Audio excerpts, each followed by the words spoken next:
수업도 마찬가지고 어떤 수업도 저희는 일단 숙제가 없어요. 숙제는 왜 없냐면 제가 무엇을 시키는 거잖아요. 토론도 다음에 무엇을 토론을 할까 주제를 아이들이 정하고 공부하고 싶은 것을 아이들이 해가지고 오면 되는데, 지구에 대한 수업? 제가 지구에 대한 걸 뭘 아무리 가르쳐준들 챗 GPT를 이기겠어요? 인터넷 백과사전을 이기겠어요?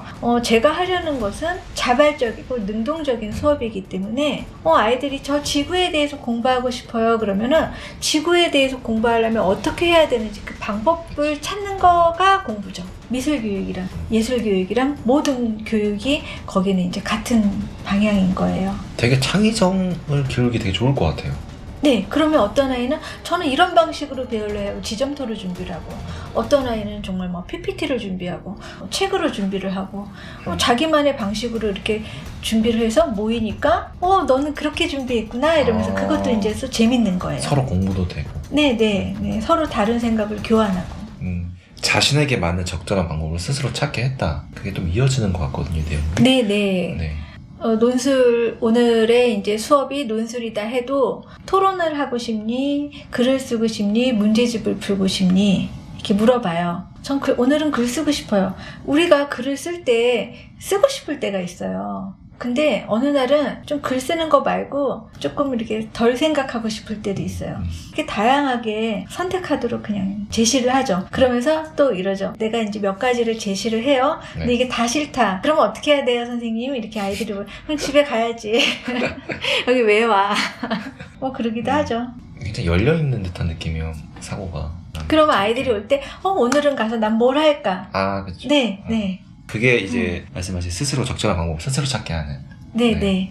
그리고 참 방학 때는 놀아야 된다고 하는데, 겨울방학 아침에 모여가지고 영어 20분, 수학 20분, 한자 10분 이렇게 해보자 했는데 아이들이 이제 많이 왔어요. 어떤 아이가 수학 20분 하고 나서 영어 20분을 하려고 하니까, 선생님 저는 수학을 잘 못하고 영어를 잘하니까 요 수학을 더 마무리 짓고 더 공부하고 싶어요. 이렇게 얘기하더라고요. 그럼 저는 당연히 너무 좋은 생각이다. 그래, 넌 그렇게 해라. 이러거든요. 그런데 이제 다른 데서는 그 시간이 끝나면 그 과목을 공부해야 되잖아요. 그래서 저희는 이제 그런 부분에서 좀 자유롭고, 겨울방학 수업이 그렇게 이제 인기 있는 이유는 끝나고 나면 보드게임을 해요. 여름방학에는 1시간 공부하고 3시간 놀거든요. 이제 물놀이하고.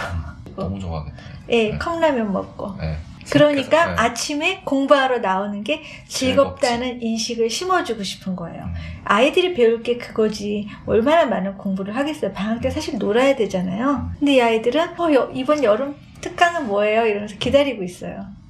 그럼 톨레랑스라는 게 정확히 좀 어떤 의미인지 좀 말씀해 주시겠어요? 번역을 하면 관용인데요. 한국에 한, 효, 정 이런 단어가 있잖아요. 이건 한국 고유의 정서거든요. 그것처럼 톨레랑스는 프랑스 특유의 문화적인 정서예요. 서로 다름을 인정한다. 이런 뜻인데, 저는 한국에서 사람들이랑 모여서 얘기를 할 때 나는 비빔밥 좋아해. 그러면 옆에 있는 사람이 나도 비빔밥 좋아하는데 이렇게 해야지 공감대가 형성되고 그걸 같이 먹는다든가 이렇게 대화가 주고받아졌는데요.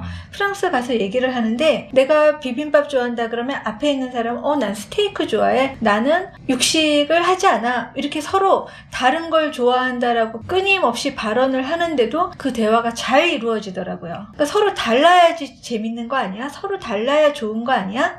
이게 프랑스식의 방식이에요. 너무 좋다. 우리나라라고 치면은 의견을 물어봤을 때 똑같은 통일성으로 대답을 하지 않으면은 뭔가 좀 튀는 사람, 그러니까 다름을 인정하기 좀 어려운 그런 문화가 있잖아요. 그래서 그런 의미에서 다름을 인정한다. 그래서 톨레랑스라는 표현이 그 안에 담겨 있다. 네, 아이들도 다 다른 거죠. 이래야 돼라는 엄친아 하나의 표준. 아침에 딱 일어나서 책 보고 공부하고 학교 가고 숙제 잘하고, 이런 표준의 어떤 이상적인 아이, 성인군자와 같은 아이 하나를 딱 표준을 세워놓고 그것과 어긋나는 모든 것을 잔소리와 비난과 교육이라는 명목 아래 끊임없이 이제 얘기를 하는데요. 굉장히 그 다양함을 되게 사랑스러운 눈으로 바라보며 관계가 행복해지거든요. 좋을 것 같아요. 재밌을 것 같아요. 네.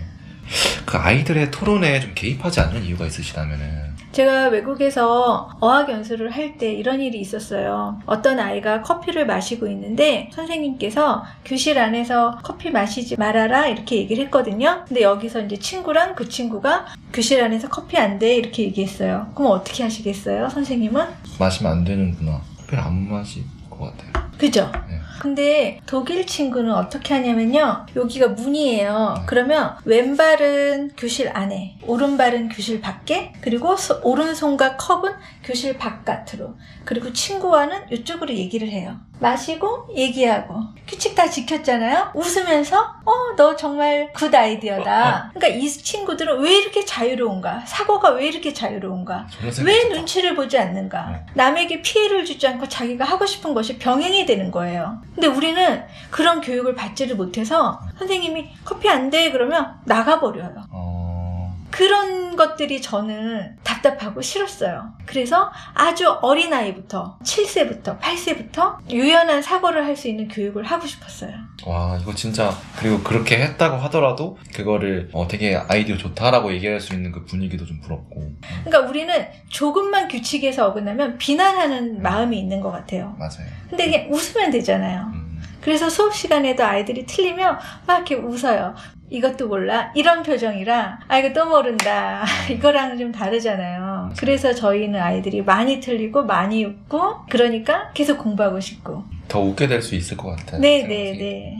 그래서 이 톨레랑스 독서 토론이라는 책을 읽어보면은 아이들이 스스로 연필을 잡을 수 있게 해주시고 절대 연필을 잡게 하지 않는다. 그게 좀 어떤 의미일까요? 일단 아이들이 문에 들어오기 전에 엄마들이 이제 손을 잡고 공부를 하러 오는 것이 하고 데리고 와요. 그러면은 저는 엄마 얘기 말고요. 아이가 공부할 생각이 있는지 아이 입에서 공부하겠어요 라는 말이 들어와야 등록이 됩니다 라고 해요. 그럼 어떤 애는 막 울어요. 엄마 손에 억지로 끌려왔다고. 그러면 아직 때가 아니니 더 집에 돌아가셔서 아이와 의논하고 다시 오세요. 돌려보내고요. 그리고 아이가 들어와서 자 연필 잡아라 책 몇 페이지 펴라 이렇게 안 하고요. 무엇을 알고 싶어서 왔어? 너는 관심사가 뭐야? 그래서 본인 이야기를 먼저 털어놓게 만들고요. 그 관심사와 지금 할 공부가 어떻게 연결되는지 천천히 나아가고 오늘 좀 피곤해? 그럼 눈 감고 좀 누워있어. 피곤한데 9살, 10살짜리가 앉아가지고 공부를 한들 그 문 밖을 나가면서 머리에 남는 거는 피곤했다가 남지 공부가 남지는 않아요. 아이들은 다음에 또 공부하고 싶네? 공부는 참 재밌는 거야. 그 정서를 가지고 나가야 되거든요. 어떤 방식으로 하는 게 너한테 제일 맞는지 아이 입에서 말을 하도록 만들어요. 프랑스 초등학교 1, 2학년 때 그 과목 구분이 딱히 없거든요. 빨간색에 대해서 배우면 빨간색 그림을 그리는 친구도 있고 해에 대해서 조사하는 친구도 있고 어떤 방식이 좋은지 아이들의 얘기를 먼저 들어봐요. 그래서 아이가 좀 깨닫고 좀 스스로 공부하고 싶은 마음이 들 때 펜을 진짜 자기가 이제 들게 되는 아이들이 스스로 움직일 수 있게 하는 네, 좋은 환경에 아이를 두는 거예요. 그런 환경 속에 갖춰진 곳인가. 저희는 사실은 결과가 좋아요. 자랑이라고 하면은 좀 학교 성적까지 좋아요. 그 좋은 결과를 맺으려면은 방법은 좀 자유로우나 제도에 맞는 학과적인 요소가 좀 들어가거든요. 맞춤형으로 이렇게. 그렇죠. 환경을 만드는 방법에 대해서 제가 좀 드릴 말씀이 있었어요. 저는 개인적으로 서포트 그룹을 중요시 여기거든요. 서포트 그룹은 무엇이냐면 외국 영화 같은 거 보시면은 암 환자들이 둥그렇게 둘러 앉아서 서로 고충에 대해서 얘기 나누는 장면 보신 적 있잖아요. 네, 있어요. 그게 왜 그러냐면 암 환자들은 우울증에 많이 걸리는데요. 그 우울증은 암에 대한 부작용이 아니라 공포에 대한 부작용인 거예요. 그래서 공부를 하기 싫어하는 아이들은요. 사실은 공부는 재밌는 거예요. 방법이 재미가 없고 그 다음에 어른이 무섭게 하고 서포트 그룹이 없고요. 우리 애는 공부를 못할 애야. 이게 아니라요. 공부는 누구나 좋아할 수 있는 거예요. 사실은 공부를 못하고 공부를 싫어하는 아이는 그게 이제 부작용인데 공부에 대한 부작용이 아니라 공부를 억압하는 그 분위기에 대한 부작용인 거예요. 아이들은 저는 서포트 그룹을 꼭 만들어줘요.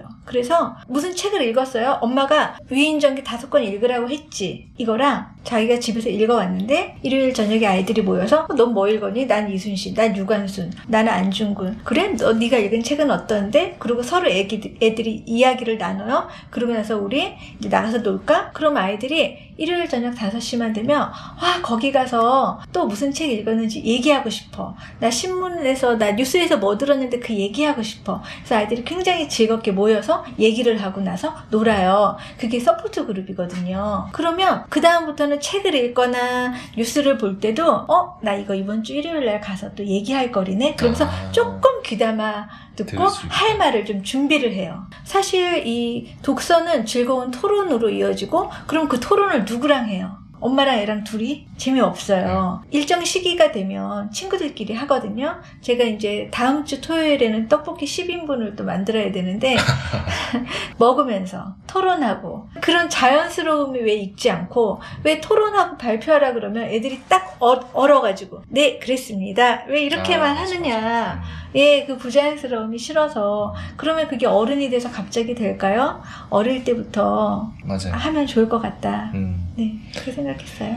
다른 생각을 적대시하면 토론이 불편해진다라고 말을 하셨는데 토론하면은 꼭 찬반 토론이라고 생각을 하시고 이것이 옳은 것인가 그른 것인가 이렇게 결론을 내리려고 그래요. 아, 넌 그렇게 생각하는구나. 난 이렇게 생각하는데 라고 같이 그냥 들어보면 되는데 내 생각이 옳아. 네 생각은 틀려. 이렇게 해서 찬반 양론식으로 이렇게 부딪히게 만드는 거 그건 아이를 긴장하게 만들고요. 더 똑똑하고 더 말을 잘하는 아이가 결국은 이겨요. 그렇게 되면 사회에 나와서도 말이 좀 어눌하고 좀 덜 배웠고 그런 사람의 약자의 의견은 자꾸 약해지거든요. 더 유창하게, 더 잘하고, 더 수려하게 하고 그런 아이들이 이기는 그런 토론 수업은 하지 않아요. 얼마나 많이 상대를 배려하면서 이야기를 듣느냐 그것도 같이 포함해서 평가를 하는 거죠. 뭔가 이게 딱 정답으로 딱 얘기를 하는 게 아니라 그 아이를 좀 기다려주고 네. 뭔가 그런 기간도 좀 있더라고요. 스스로 좀 얘기할 수 있게. 네. 이제 아이가 좀 짜증을 내는 신호를 보내신다고 그때 이제 부모님은 어떤 걸 좀 준비해야 된다고 하셨을까요? 일단은 감정을 좀 공감하고 이해해주고 스트레스를 풀 수 있는 방법을 함께 고민해서 좀 많이 놀아줘야 된다고 생각을 해요. 근데 일단은 아이들이 스케줄이 학교 갔다 와서 학원 스케줄 해야 할 이런 스케줄들이 빡빡하다 보니까 엄마는 지시하는 사람, 아이들이 그리고 조금 크면요 엄마랑 노는 거와 공감대 형성해서 멀어지면서 남자아이들은 게임이랑 여자아이들은 연예인 이런 거 물론 시기적으로 좋아할 수 있지만 우리나라에만 있는 게 중2병이더라고요. 중2는 병이 아니라 그냥 사춘기일 뿐인데 우리나라 중학생들은 표정이 어둡고 말수가 줄어들고 거칠어지고 사춘기의 특징이라고 하지만 모든 사춘기가 모든 나라가 그렇진 않아요. 아이가 해야 할 일에 너무 억압이 되어 있으니까 스트레스를 풀 수 있는 방안 그걸 충분히 공감하고 이야기해주고 그리고 가족 간의 스킨십 이런 것도 많이 해주고 그리고 일단은 엄마가 좀 웃어야 되는데요. 아기 때만 웃지 많이 없을 것 같아요. 네, 중학생이 되면 엄마 표정이 일단은 아이를 바라보는데 무서워. 웃지를 않아요. 네, 숙제했니 공부했니 뭐 몇 등이니 몇 점이니 이외에 잔소리 이외에 대화가 없어요. 엄마 인생 자체가 좀 행복하고 엄마가 즐거운 이야기하고 그리고 잔소리 말고 엄마 이야기하면 될 것 같아요. 있었던 일, 사회적인 이야기. 근데 그게 꾸준히 이어가면 그렇게 대화가 계속 되거든요. 부모와 자식이 잔소리와 그런 관계가 계속되면 사춘기가 되면 아이들이 당연히 듣기 싫으니까 이제 짜증을 내는 거죠. 거기서 이제 이 신호를 간파하지 못하면은 너 왜 짜증내냐 이러면서 그렇죠. 더 관계가 악화될 수도 있고. 네, 많이 악화돼요. 정말 중고등학교 때 거의 고민하는 어머니들이 많으신데 그 퍼센트가 많다 보니까 그게 당연한 거라고 아세요. 그렇지만 결코 당연하진 않아요. 핀란드 같은 경우는 대학 가기 전 1년 무조건 아무것도 안 해야 되는 의무기간이 있어요. 그런 게 또 있어요. 부모가 지시해서도 안 되고요. 무엇을 하든지 마음대로 해야 되는 1년이 성인 되기 전에 1년을 가지고 있다고 해요. 그 시간을 가지고 성인이 되면요. 내가 무엇을 할지 정해요. 근데 우리는 초, 중, 고, 대 이게 어떤 숨 쉴 틈이 없다 그러나 뭐 한 1년만 놀면은 백수에다가 잔소리인데 사람은 휴식기가 너무너무 중요하거든요. 그래서 아이가 뭔가 좀 부족하고 잘 못하는 것은 사실 휴식기가 필요한 거예요. 우리가 쉼 없이 달릴 수는 없거든요. 맞아요. 아이들한테 책 이야기를 저는 그냥 해줘요. 책 읽어오란 얘기 안 하고요. 모파상의 목걸이는 이런 책인데 여기서는 뭐 허영심을 걷어내라는 이야기야. 그러면서 너는 뭐 어느 때 너 허영심을 느끼니? 이렇게 그냥 아이들이랑 얘기하거든요. 한 5분 정도, 5분 안팎으로 제가 수업했던 거, 강의했던 내용 유튜브로 최근에 좀 저장을 해놓기 시작했으니까 들어보셔도 좋을 것 같아요.